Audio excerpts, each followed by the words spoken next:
Ang atong topic karon is all about success or successful.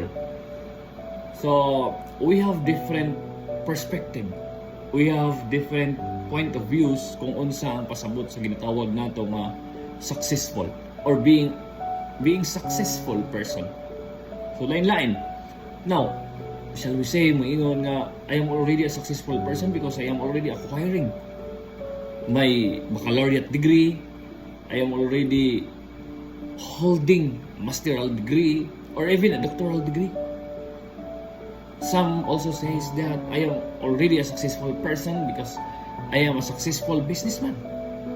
So lain-lain ta o perspective, and even to the simplest thing na ato ang na-achieve that is considered as your success.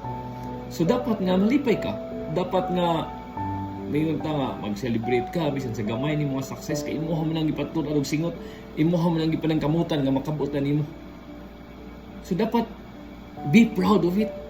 Kung unsa may imuhang naabot, bingon ka nga ay siya kay nakahuman og college, ako wala. No, dili mag-matter diha kung unsa ka or matawag ba ka successful. Kay daghan man nga nihuman, daghan mga tao nga maingon nato nga ni nakahuman sila og degree, nakahuman sila kay considered as professionals, di attain baccalaureate degree, but again wala pa nila na-attain ang pinaka-peak sa ilang success. Nga naman kayo pa man nila mahatag, wala pa nila na-provide ang gikinahanglan sa ilang pamilya.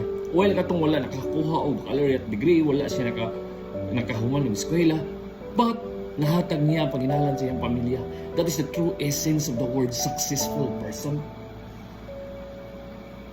Kay, for example, daghan kayo na kumingon lang kayo nga na mga degree-degree na but dili gyapon enough kay nga naman we are talking about financial capacity nga ato ang mapahatag sa ato ang pamilya.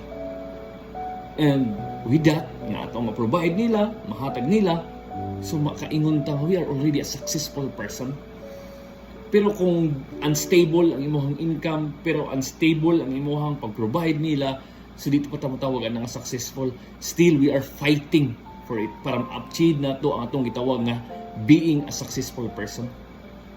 Kasi nga na siya ang meaning para nako matawag nga successful ang tao.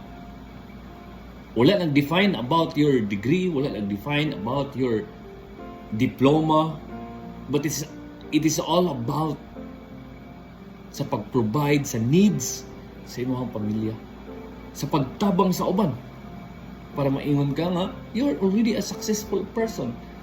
Kay you cannot give what you do not have. Kaya sa may mong ihatag og wala ka, di ba?